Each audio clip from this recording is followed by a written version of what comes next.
Well, let's put this away. But how? What's the best way?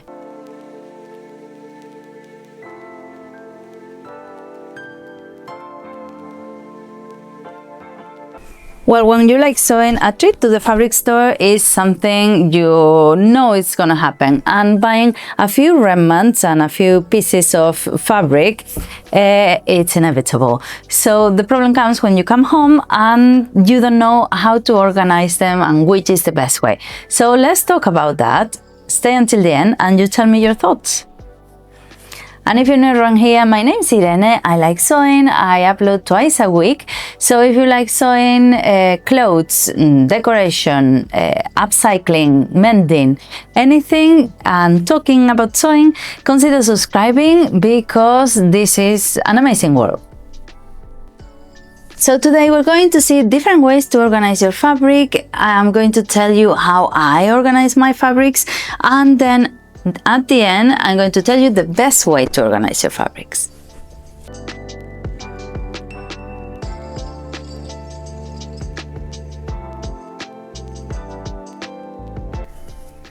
A very effective way to organize your fabrics is by type. If you classify them by cottons, lycras, polyesters, or upholstery, things like that, that's going to be really effective, and it's going to make it easy when you know what you have and you know what project to do. If you want to make a dress, you go straight to that drawer, or if you want to make a cushion, you go straight to the other one. So that makes it quite easy.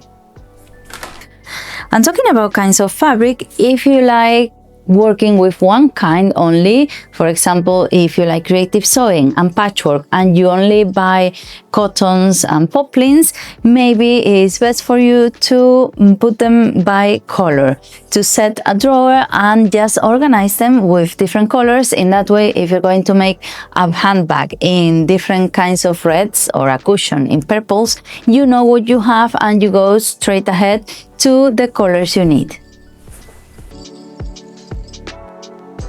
And then there's another way in which you can put them by patterns. For example, I'm starting to put all the florals together, which is quite useful because when you want to do something in particular, you know what you have and you can go straight for the fabric you need. For example, the florals or the gingham. So that's also good as well because you go straight ahead. And this is also useful if you put them by theme. If you have, for example, lots of Christmas fabrics or lots of Halloween ones, apparently I have. And then, of course, if you are the best organized person in the world, you can put a little tag on top of your fabric with a pin saying how much fabric there is. So if you have bigger fabrics, you know that if you're going to make that dress, you're going to have enough, or if not. So that will be ideal. And then something extra you can do is if you know what projects you're going to do, you can place a pin with a little card with the project you're going to make, and that way you avoid wasting that fabric in something else. For example, that white linen you were going to use for a pair of trousers, and then you ended up cutting a piece for something else and you spoiled it. So just that's another thing.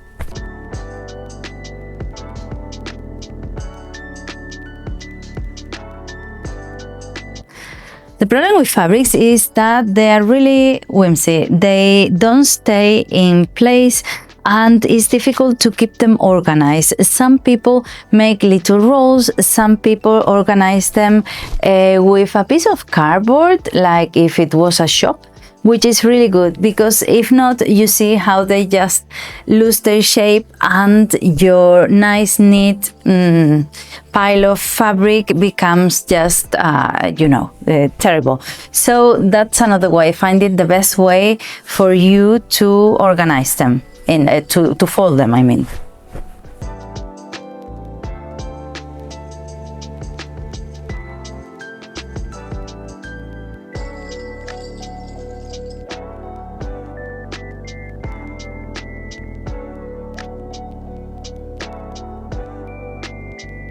And how do I organize my fabric stash?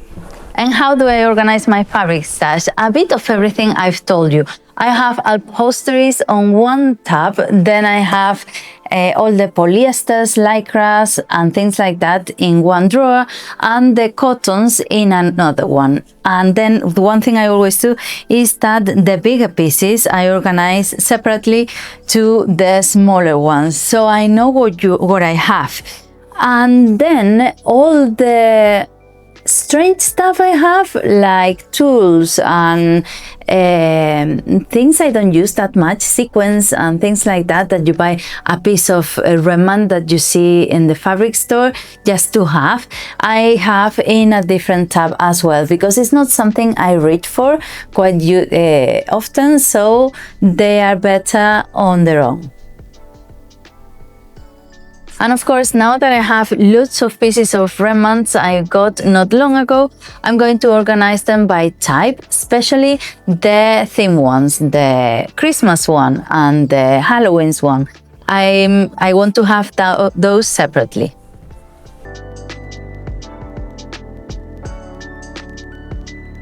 So here's the best way to organize your fabric.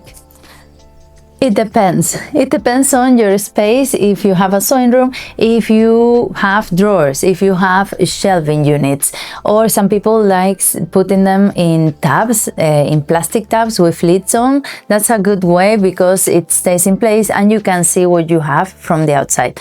So it depends on your space, and it depends on the period in your life you're going through, because sometimes we think we have everything organized and then all of a sudden it starts not working out, so you need to do it again. So it doesn't matter if someone tells you do it this way, do it the other way, it has to be your way. Maybe it's a mix of everything, maybe it's just by types or by colors. It doesn't matter as long as it works for you, because at the end of the day it is your space, it is your fabrics, so the best way is going to be your way.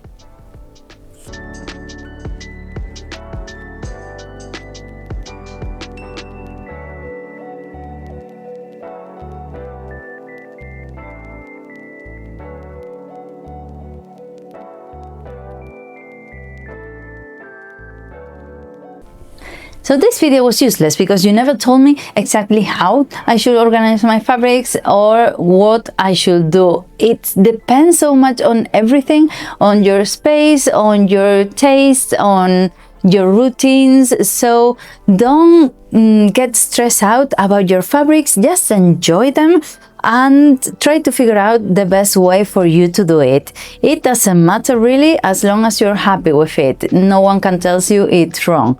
So another thing could be to stop buying fabric until you use everything you have, but we all know that's impossible, so don't bother, keep buying and we'll see what we can do.